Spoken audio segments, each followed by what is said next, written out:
Episode की शुरुआत में हमें दिखाया जाता है कि एक लड़का जिसका नाम तांजीरो है वो अपनी जख्मी बहन को पीठ पर लाद कर उसका इलाज करने ले जा रहा है। वास्तव में तांजीरो अपने परिवार, अपने भाई बहन को न्यू ईयर के समय उन्हें किसी चीज की कमी ना हो इसके लिए कोयला बेचकर पैसा कमाने दूर गाँव की तरफ जाता है। तांजीरो की खासियत है कि उसका सिर हथौड़ा जैसा स्ट्रॉन्ग है और उसकी सूंघने की क्षमता गजब की है। वो अपने इस क्षमता से कई लोगों की मदद भी करता है। शाम को जब वो अपने सारे कोयले बेचकर घर जा रहा होता है तो एक आदमी उसे रात को सफर न करने की सलाह देता है क्योंकि रात को डीमन लोगों का शिकार करते हैं। तांजीरो उस आदमी के यहाँ रुक जाता है। सुबह वो अपने घर की तरफ निकलता है। जब वो अपने घर पहुँचता है तो देखता है कि उसके परिवार के सारे लोग खून से लथपथ हैं और मारे गए हैं। बस उसकी एक बहन नेजिको जो कि पूरी तरह मरी नहीं है वह उसे बचाने के लिए ही इलाज करने ले जा रहा है। तभी नेजिको डीमन का रूप लेने लगती है और तांजीरो पर अटैक करने लगती है। तांजीरो को लगता है कि कहीं नेजिको ने ही तो उसके परिवार को नहीं मारा, पर उसके हाथ या मुंह में खून के निशान न होने के कारण और उस जगह किसी दूसरे इंसान का स्मेल पाने के कारण वह यह मान लेता है कि यह काम नेजिको का नहीं है। नेजिको तांजीरो पर हमला कर रही होती है कि तभी एक आदमी अपने स्वॉर्ड से नेजिको का गला काटने ही वाला होता है, लेकिन तांजीरो नेजिको को बचा लेता है। वह आदमी एक डीमन स्लेयर होता है। उसका नाम है टोमियोका गियू। वह तांजीरो को बताता है कि नेजिको एक डीमन है और उसका काम डीमन को मारना है। तांजीरो उसे ऐसा करने से रोकता है। वो अपनी बहन को डीमन से वापस इंसान बनाना चाहता है पर गियू नहीं मानता। वो नेजिको को मारने ही वाला होता है कि तांजीरो उस पर हमला कर देता है, पर वह गियू को छू भी नहीं पाता और बेहोश हो जाता है। तभी नेजिको झटके से गियू को दूर फेंक देती है और तांजीरो को प्रोटेक्ट करने लगती है। यह देखकर गियू चौंक जाता है क्योंकि डेमन इंसानी खून के भूखे होते हैं। उसके लिए वो किसी को भी नहीं छोड़ते, चाहे वो उसके परिवार के लोग ही क्यों ना हो। लेकिन नेजिको ने ऐसा नहीं किया। गियू को लगता है कि उनमें कुछ खास बात है। वो दोनों को छोड़ देता है। गियू उन्हें कहता है कि वो माउंट सागिरी के नीचे रहने वाले एक इंसान ओरुकोदाकी से जाकर मिले। वो तांजीरो से कहता है कि नेजिको को धूप में ना लाए क्योंकि डेमन धूप में मर जाते हैं। उसके बाद वो दोनों अपने परिवार को दफनाकर ओरुकोदाकी को ढूंढने निकल पड़ते हैं। नेजिको को धूप से बचाने के लिए तांजीरो एक टोकरी बनाता है जिस पर नेजिको बैठ जाती है और वे लोग सफर जारी रखते हैं। रास्ते में उनकी भिड़ंत एक डीमन से हो जाती है। वो दोनों मिलकर उस डीमन से लड़ने लगते हैं। नेजिको उस डीमन के गले को धड़ से अलग कर देती है, फिर भी वो डीमन नहीं मरता और उन पर हमला करने लगता है। लेकिन किसी तरह तांजीरो उस डीमन को पेड़ पर फंसाने में कामयाब होता है। तभी वहाँ मास्क पहने एक आदमी आता है। वो तांजीरो को उस डीमन को मारने के लिए कहता है, पर तांजीरो उसे मार नहीं पाता। वह मास्क पहना आदमी तांजीरो के अंदर से डीमन के प्रति काइंडनेस और इम्पैथी सेंस करता है जो कि उसे कमजोर बना रही थी। तभी धूप आती है और वो डीमन जल जाता है और मर जाता है। वह मास्क पहना आदमी ओरुकोदाकी होता है जो कि तांजीरो को अपने डिसीजन न ले पाने की क्षमता पर डांटता है। वह उसकी मदद तभी कर सकता है यदि वो डीमन स्लेयर कॉर्प में शामिल होने के तांजीरो इसे मान लेता है और उसकी ट्रेनिंग शुरू हो जाती है। एक साल की कड़ी मेहनत के दौरान तांजीरो कई सारे स्किल्स को हासिल करता है। ट्रेनिंग के आखिरी टास्क में ओरुकोदाकी उसे एक बड़े से बोल्डर को 2 टुकड़ों में स्लाइस करने के कहते हैं। 6 महीने बीत जाते हैं पर वह उस बोल्डर को 2 टुकड़ों में बांट नहीं पाता। वह हार जाता है। तभी उसे वहाँ माकानो और साबिटो मिलते हैं जो तांजीरो को उसकी असली एबिलिटी और उसके वीकनेस का एहसास कराते हैं। ये दोनों ओरुकोदाकी के ही स्टूडेंट होते हैं। इसके बाद 6 महीने की और ट्रेनिंग के बाद तांजीरो उस बोल्डर वाले जगह पर आता है और आखिरकार साबिटो को हराकर वो बोल्डर को 2 टुकड़ों में बांट देता है। इसके साथ ही वो दोनों गायब हो जाते हैं। डीमन स्लेयर कॉर्प के फाइनल सिलेक्शन में ओरुकोदाकी के काफी स्टूडेंट मर चुके थे, इसलिए वो नहीं चाहते थे कि तांजीरो भी फाइनल सिलेक्शन के लिए जाए। इसलिए उन्होंने ऐसा मुश्किल टास्क तांजीरो को दिया था, पर तांजीरो ने यह भी पूरा करके दिखा दिया। ओरुकोदाकी को अब विश्वास है कि तांजीरो डीमन स्लेयर कॉर्प में शामिल जरूर होगा। वो उसे एक मास्क भी देते हैं जो कि उसे किसी भी तरह के हार्म से प्रोटेक्ट करेगा। उसके बाद वो अपनी बहन को देखकर अगले दिन फाइनल सिलेक्शन के लिए निकल जाता है। जाते हुए वो साबिटो और माकोमो का नाम लेता है। ओरुकोदाकी सोचता है कि उसके इन 2 मरे हुए स्टूडेंट का नाम तांजीरो को कैसे पता। वास्तव में बोल्डर के 2 टुकड़े करने के दौरान साबिटो और माकोमो की आत्मा ने तांजीरो की मदद की होती है। वे दोनों फाइनल सिलेक्शन के दौरान डीमन से लड़ते हुए मरे हुए होते हैं। उसके बाद तांजीरो फाइनल सिलेक्शन के एंट्रेंस में पहुंचता है। वहाँ 2 गाइड उन्हें बताती है कि यहाँ अंदर कई सारे डीमंस हैं जिन्हें डीमन स्लेयर स्वॉर्ड्समैन ने पकड़कर डाला है। वो डीमन यहाँ से भाग नहीं सकते क्योंकि यहाँ वेस्टेरिया ट्री है जो डीमन को पसंद नहीं है और आप लोगों को फाइनल सिलेक्शन पास करने के लिए इस माउंटेन के जंगलों में 7 दिन गुजारने होंगे। तांजीरो को जंगल में कई सारे डीमन मिलते हैं और वह उन सबको अपने ओपनिंग ब्लेड और वाटर ब्रीदिंग स्टाइल से खत्म कर देता है। उरोकोदाकी ने उसे अपनी नीचरिंग स्वॉर्ड दी है जो कि डेमन को मार सकती है। उसके बाद तांजीरो का सामना एक ऐसे डीमन से होता है जिसने साबितो और माकुमो को मारा होता है। उस डीमन को ओरुकोदाकी ने यहाँ कैप्चर किया होता है। यहाँ रहकर उस डीमन ने 50 से भी ज्यादा लोगों को मारा है और केवल ओरुकोदाकी के ही 15 स्टूडेंट्स को मार डाला है। वो फॉक्स का मार्क्स देखकर पहचान जाता है कि कौन ओरुकोदाकी का स्टूडेंट है। उसके बाद उससे लड़ाई शुरू हो जाती है। काफी कोशिश करने के बाद आखिरकार तांजीरो उस डीमन के निक के करीब पहुँच जाता है और अपने ओपनिंग थ्रेड और वाटर ब्रीदिंग स्टाइल से उसके कठोर गले को काट देता है। तांजीरो उस डीमन को मारकर खुश नहीं होता क्योंकि वो जानता है कि सारे डीमंस अपनी मर्जी से डीमन नहीं बनते हैं। कई बार ना चाहते हुए भी उन्हें वो काम करना पड़ता है। ये मजबूर लोग होते हैं। उसके बाद भी उसे कई डीमन से लड़ाई करनी पड़ती है और आखिरकार वह दूसरी छोर पर पहुंच ही जाता है। उसके साथ फाइनल सिलेक्शन को पास करने वाले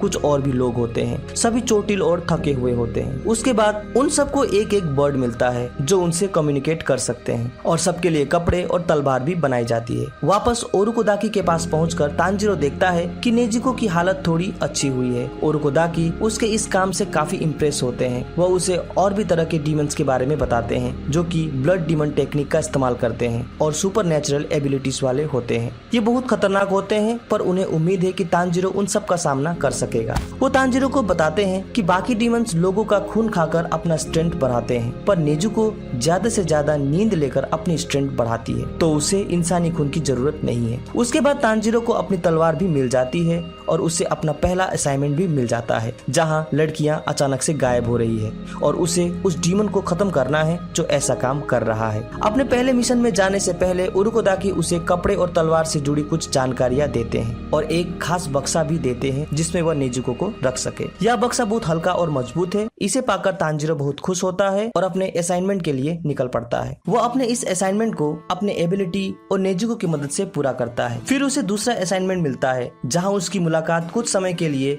डीमन के क्रिएटर कुबुत्सुजी मुजान से होती है और उसे पता चलता है कि ये मुजान ही है जिसने सारे डीमंस को बनाया है और उसे पता चलता है कि जिसने इन सारे डीमंस को बनाया है वह खुद ही लोगों के बीच इंसान बनकर रहता है। वो मुजान को मारना चाहता है लेकिन मुजान भीड़ में ऐसी सिचुएशन क्रिएट कर देता है कि तांजीरो कुछ कर नहीं पाता और मुजान वहाँ से निकल जाता है। मुजान तांजीरो को मारने के लिए अपने 2 डीमंस को भेजता है। उधर इसी बीच तांजीरो की मुलाकात 2 अच्छे वाले डीमन से भी होती है जो कि घायल लोगों की मदद करते हैं। उन्हें जीने के लिए बहुत कम खून की जरूरत होती है। वे लोग इस जरूरत को पूरा करने के लिए खून खरीद कर पीते हैं। लेडी डीमन तामायुको ने ही अपने बेटे डीमन को बनाया है। मुजान के बाद वही एक ऐसी डीमन है जो कि दूसरों को डीमन बना सकती है। तांजीरो उसे नेजिको को डीमन से वापस इंसान बनाने की बात कहता है। इस पर वो कहती है कि इसके लिए उसे नेजिको के ब्लड सैंपल को स्टडी करना होगा कि वो कैसे इतने दिनों तक बिना ब्लड के जिंदा है। साथ ही उसे मुजान से रिलेटेड पावरफुल डीमंस के ब्लड की भी जरूरत होगी। तांजीरो ये सब चीज लाने का वादा करता है। तभी मुजान द्वारा भेजे गए डीमंस उन पर हमला कर देते हैं। उनमें लड़ाई शुरू हो जाती है। उनमें से एक डीमन खुद को 12 डीमन मून का मेंबर बताती है। उनमें काफी लड़ाई होती है। तांजीरो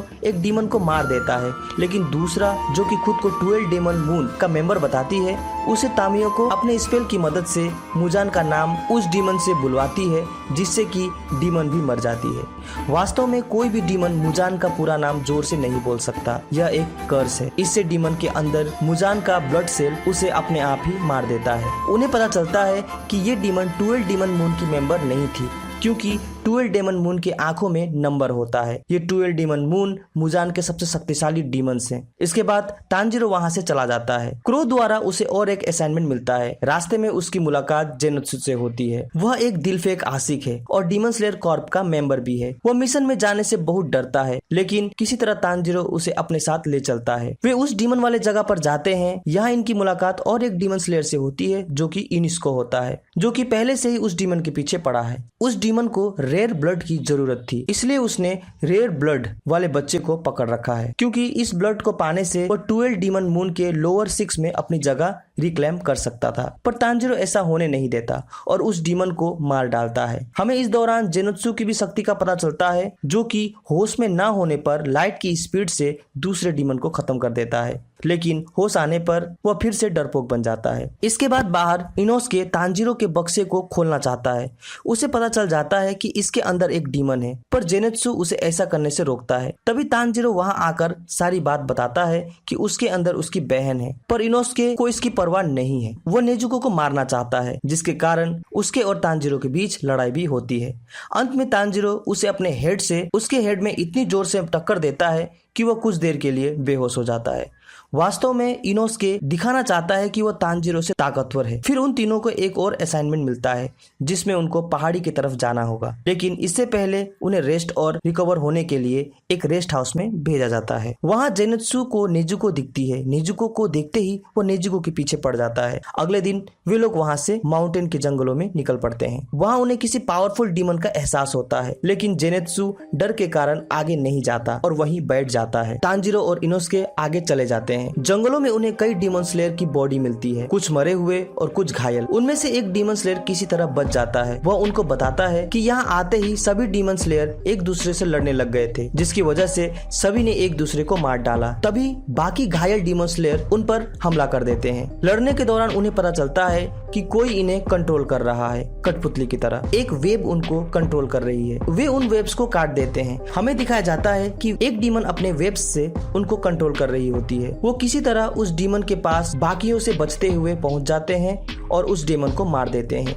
लेकिन वहां तांजीरो को पता चलता है कि यहाँ और भी कई सारे डीमंस हैं। उनके साथ ही 12 डीमन मून का मेंबर भी है। उधर जेनेत्सु अकेला पड़ जाता है। घबराकर वह भी तांजीरो को ढूंढते हुए जंगल की ओर चला जाता है। वहाँ उसका सामना एक आदमी के सिर वाले मकड़ी डीमन से होता है। वह उस डीमन से बहुत भागता है, पर वहाँ कई सारी मकड़ियाँ होती है, जिनमें से एक उसे काट देती है और उसके अंदर उस डीमन का जहर चला जाता है। वो डीमन उससे कहता है कि तुम भी अब कुछ देर में हम में से एक हो जाओगे।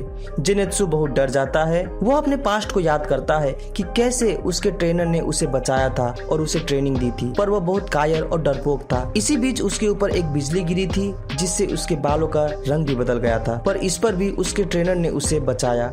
लेकिन आज डेमन स्लेयर कॉर्प का मेंबर होने पर भी वह वैसा ही कायर और डरपोक है और अब वह मॉन्स्टर बनने वाला है। तभी डर की वजह से वह बेहोश हो जाता है और उसकी दूसरी पर्सनैलिटी बाहर आती है और वह बिजली की रफ्तार से उन सारे डीमंस को मार देती है और खुद जहर के असर से कमजोर होकर जमीन पर गिर जाता है। वो थैंकफुल होता है अपने ट्रेनर पर और वहीं वह बेहोश हो जाता है। उधर डीमन स्लेयर कॉर्प के हेड को पता चलता है कि उनके काफी स्लेयर मारे जा चुके हैं और जंगल में एक 12 डीमन मून का मेंबर भी है। इसलिए वो उसे मारने के लिए 2 हाशिरास को वहां भेजते हैं, जिनमें से एक है गियू और दूसरी है Shinobu. Hashira demon slayer Corp के पिलर्स होते हैं जो बहुत शक्तिशाली होते हैं। वो दोनों उस माउंटेन की तरफ निकल पड़ते हैं। उधर तांजीरो और इनोस्के को एक और पावरफुल डीमन मिलता है। वह इतना शक्तिशाली है कि तांजीरो की नीचरिंग ब्लेड भी उसे काट नहीं सकती। वो तांजीरो को बहुत दूर फेंक देता है। उन्हें लगता है कि यही 12 डीमन मून का मेंबर है। अब इनोस्के उस डीमन के सामने अकेला है। वो डीमन इनोस्के की तलवार को तोड़ देता है और उसे बहुत जख्मी बना देता है। वह इनोस्के को मारने ही वाला होता है कि तभी हाशिरा रियू वहां आ जाता है और एक ही झटके में उस बड़े से डीमन का सर धड़ से अलग कर देता है। उधर दूसरी ओर हाशिरा शिनोबू भी जेनेत्सु के पास पहुंचती है और जेनेत्सु के अंदर भरे जहर को निकालने में मदद करती है। लेकिन तांजीरो ऐसी जगह पहुंच जाता है जहां एक डेमन अपनी बहन को लड़ाई से भागने के लिए सजा दे रहा होता है। यह देखकर तांजीरो उसे रोकता है और उसके फैमिली और फैमिली के प्रति उसके बॉन्डिंग को नकली कह देता है। यह बात उस डेमन को बिल्कुल पसंद नहीं आती और वह तांजीरो को अपने वेब्स से हमला करने लगता है। तांजीरो बड़ी मुश्किल से उसके अटैक को डिफेंड करता है। उसे पता चलता है यह डेमन बहुत पावरफुल है। फिर जब तांजीरो उसके वेब्स पर वार करता है तो तांजीरो की तलवार ही टूट जाती है। अपनी वेब्स से वो डीमन तांजीरो को टुकड़े करने ही वाला होता है कि बीच में नेजुको आ जाती है और नेजुको का शरीर बुरी तरह से कट जाता है। यह देखकर वो डेमन कहता है कि मुझे भी तुम्हारी जैसी ही बहन चाहिए जो अपने परिवार के लिए मरने को भी तैयार हो जाए। वो डेमन कहता है कि अगर तुमने अपनी बहन को मुझे दे दिया तो मैं तुम्हें छोड़ दूंगा। इस पर तांजीरो गुस्से से उसे खत्म करने की धमकी देता है। फिर वो डीमन हंसते हुए अपने आंखों के सामने से बालों को हटाता है और कहता है तो तुम 12 डीमन मून को मारना चाहते हो। इस डीमन का नाम है रुई, जो कि लोअर 5 डीमन है। तांजीरो किसी तरह रुई के गले में अपनी टूटी तलवार से वार कर लेता है, पर वो उसके गले को काट नहीं पाती। डेमन अपनी पूरी ताकत के साथ तांजीरो पर वेब्स अटैक करता है। तांजीरो को लगता है कि अब उसकी मौत निश्चित है। तभी उसे याद आती है कि उसके पिता गॉड ऑफ फायर के सामने प्रेयर के रूप में कागुरा डांस करते हैं। उसकी माँ उसे बताती है कि वो हर न्यू ईयर में ये डांस इसलिए करते हैं ताकि गॉड ऑफ फायर उनके फैमिली को प्रोटेक्ट करे। इस विश्वास के साथ तांजीरो अपनी हिम्मत को हारने नहीं देता और अपने ब्रेथ ऑफ वाटर टेक्निक के साथ फायर फ्लेम एक्टिवेट कर देता है और रुई के वेब्स को तोड़ देता है। उधर नेजुको भी अपनी हिडन पावर एक्टिवेट कर देती है और दोनों मिलकर रुई की वेब्स को डिस्ट्रॉय कर देते हैं। तांजीरो रुई की गर्दन को काट कर अलग कर देता है। तांजीरो को लगता है कि उसने रुई को मार गिराया है, पर रुई फिर से उठता है। उसने तांजीरो के हमला करने से पहले ही खुद से अपने गर्दन को धड़ से अलग कर दिया था, जिस वजह से वो मरता नहीं और अब वो अपने फुल पावर से तांजीरो को मारने के लिए हमला करता है कि तभी वहाँ हाशिरा गियू पहुंच जाता है और वह तांजीरो पर हुए रुई के हमलों को रोक देता है। रुई गियू पर भी हमला करता है, पर गियू वाटर ऑफ ब्रेथ 11 फॉर्म का इस्तेमाल करके आसानी से उसके हमले को बेकार कर देता है और रुई की आंख झपकने से पहले ही गियू उसकी गर्दन को काट देता है। रुई मरने लगता है। मरते मरते हमें उसका पास्ट दिखाया जाता है कि कैसे बचपन में विकलांग पैदा होने की वजह से मुजान ने उसे डीमन बनाकर शक्तिशाली बनाया और रुई ने अपने माँ बाप को शर्मिंदा किया और उन्हें मार भी डाला था। वो हमेशा से एक सच्चा परिवार चाहता था, इसलिए यहाँ उसने एक डीमन का अपना परिवार बनाया था। अब मरते हुए उसे अपनी गलती का एहसास होता है और अपने माता पिता को माफी मांगते हुए मर जाता है। यह सब देखकर तांजीरो उन सारे डीमन के बारे में सोचता है कि वे सब किसी मजबूरी में फंसे हुए ही इंसान होते हैं, जिन्हें मुजान अपने फायदे के लिए इस्तेमाल करता है और डीमन बनाता है। उसे मुजान पर बहुत अधिक गुस्सा आता है। लड़ाई समाप्त हो जाती है, सभी का इलाज किया जाता है। क्योंकि तांजीरो ने अपनी डीमन बहन नेजिको को अपने साथ रखा है और उसे मारा नहीं, इसलिए हाशिरा शिनोबु उस डीमन को मारना चाहती है, पर दूसरा हाशिरा गियू नेजिको को बचाता है। इसके लिए दोनों हाशिरास में लड़ाई भी होती है, लेकिन तभी डेमन स्लेयर कॉर्प के हेडक्वार्टर से मैसेज आता है कि तांजीरो और नेजिको को कस्टडी में ले ले। अगले सीन में हमें दिखाया जाता है कि तांजीरो 9 हाशिरास के सामने बंधा हुआ पड़ा है और उनमें से ज्यादातर हाशिरास नेजुको को मार देने की बात करते हैं क्योंकि उनको डीमंस पर बिल्कुल भरोसा नहीं है। ये हाशिरास टॉप रैंक के डीमन स्लेयर्स हैं। उनकी अपनी अलग अलग कैटेगरी है, जैसे flame, sound, love, insect, stone, mist, snake, water और विंड। विंड हाशिरा तो नेजुको पर तलवार भी चला देता है, जिससे गुस्सा होकर तांजीरो अपने हेड से मारकर उसे गिरा देता है। तभी वहाँ डीमन स्लेयर कॉर्प के हेड ओयाकाता आते हैं। सभी हाशिरास उसके आगे सर झुकाकर उन्हें रेस्पेक्ट देते हैं। ओयाकाता उन्हें कहता है कि हमें तांजीरो और नेजुको को छोड़ देना चाहिए। भले ही वह एक डीमन है, पर उसने इन 2 सालों में किसी को नहीं मारा है। पूर्व हाशिरा ओरुकोदाकी ने भी उन्हें विश्वास दिलाया है कि नेजुको से कोई खतरा नहीं है। इस पर कुछ हाशिरास अपनी असहमति प्रकट करते हैं। ओयाकाता उन्हें समझाता है कि यहाँ तांजीरो ही एक ऐसा इंसान है जो कि मुजान से आमने सामने मिला है और मुजान को नेजुको के पास आने की भी कोई खबर नहीं मिली। इसका मतलब नेजुको में कुछ तो ऐसा है जो कि दूसरों से अलग है। इस पर विंड हाशिरा मानने को तैयार नहीं होता और नेजिको की टेस्ट लेना चाहता है। वह अपना हाथ काटकर अपना खून नेजिको के सामने बहाता है। नेजिको बड़ी मुश्किल से खुद को रोकती है और मुंह घुमा लेती है। इसके बाद टेस्ट में पास होने की वजह से तांजीरो को नेजुको को रखने का परमिशन मिल जाती है। शिनोबु उन्हें अपने घर में इलाज के लिए ले जाती है। वहाँ तांजीरो, जेनित्सो और इनोस्के की काफी देखभाल की जाती है। साथ ही शिनोबु उन्हें रिकवरी ट्रेनिंग भी करवाती है। शिनोबु की बहनें केनाई और कानाओ इसमें उनकी मदद करती है। ट्रेनिंग में अच्छा करने के लिए Tanjiro full focus breathing technique को सीखता है। उधर फ्लेम हाशिरा रेंगुकू कहीं जा रहे होते हैं। शिनोबु के पूछने पर कि वे कहाँ जा रहे हैं, रेंगुकू कहता है कि एक अपर मून डेमन की खबर मिली है, इसी मिशन को पूरा करने जा रहा हूँ। रेंगुकू मिशन के लिए निकल जाता है। शिनोबु की बहन कानाओ तांजीरो के ही क्लास की है, पर वो सक्सेसर है क्योंकि उसे हाशिरा ने ट्रेनिंग दी है। वो वास्तव में शिनोबु की एडॉप्ट की गई बहन होती है।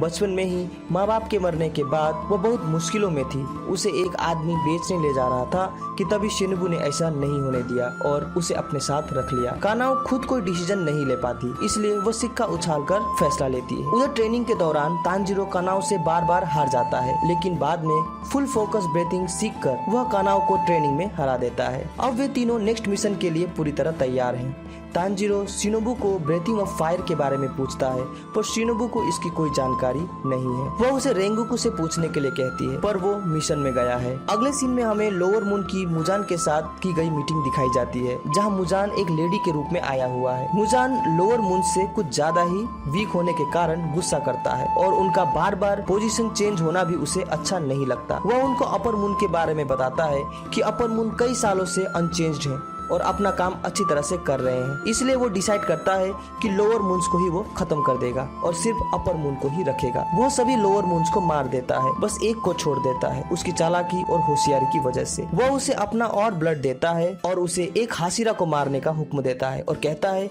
कि अगर उसने तांजीरो को भी मारा तो वह उसे और भी अपना ब्लड देगा। उधर शिनोबू डेमन स्लेयर कॉर्प के हेड ओयाकाता को तांजीरो को रेंगुकू के मिशन में भेजने की सलाह देती है। उसे तांजीरो के काबिलियत पर विश्वास है, साथ ही रेंगुकू से उसे अपने ब्रीथिंग ऑफ फायर की भी जानकारी मिलेगी जो कि उसके फादर यूज करते थे। ओयाकाता तांजीरो को मिशन में जाने का परमिशन दे देता है। इसके बाद तांजीरो केनेई और कानाओ को सभी चीजों के लिए थैंक्स करता है, साथ ही वह कानाओ को समझाता है कि हमें कोई भी डिसीजन लेने के लिए कोइन उछालने की जरूरत नहीं है, हमें अपने फैसले अपने दिल से लेने चाहिए। वे तीनों सभी को थैंक्स करके अगले मिशन के लिए निकल जाते हैं। उनके मिशन में उन्हें एक ट्रेन में जाना होता है। ट्रेन को तांजीरो और इनोस्के ने पहली बार देखा है। वे वहाँ अजीब हरकतें करने लगते हैं। जुनुत्सु उन्हें ट्रेन के बारे में अच्छी तरह से समझाता है और आखिरकार वे ट्रेन में चढ़कर अपने अगले मिशन के लिए निकल जाते हैं। अब उनका सामना होने वाला है एक अपर मून डीमन से और यहीं पर यह सीजन समाप्त हो जाता है। वीडियो अच्छी लगी हो तो लाइक और सब्सक्राइब जरूर करें। Thank you.